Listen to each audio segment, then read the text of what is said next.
De la ville de Pékin et de son alignement d'immeubles illustre la croissance exceptionnelle qu'a connue le pays depuis une trentaine d'années.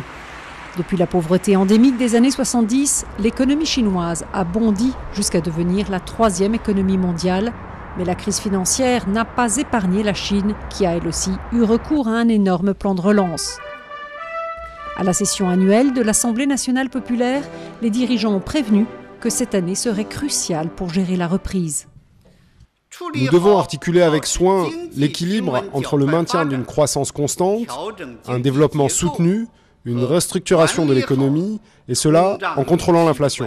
Au vu de l'accélération récente de l'inflation depuis quelques mois, ainsi que des prix de l'immobilier qui ont flambé, les dirigeants craignent une surchauffe de l'économie. Quant aux réformes structurelles, il s'agit surtout d'urbaniser le pays.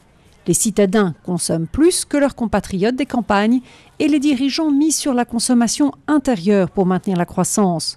Wang Shiyuan a quitté sa campagne natale en 1998 pour venir à l'université à Pékin et depuis qu'elle a ouvert sa propre maternelle, c'est ici qu'elle se sent chez elle. Récemment mariée, elle pense à présent à construire son avenir en ayant un enfant.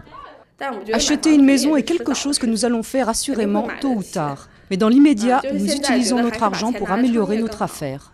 Les performances économiques de la Chine, même au plus dur de la crise, auraient fait envie à n'importe quelle autre économie, même en période normale. Mais la Banque mondiale prévient que l'économie de la Chine ne pèse encore qu'une fraction de l'économie américaine.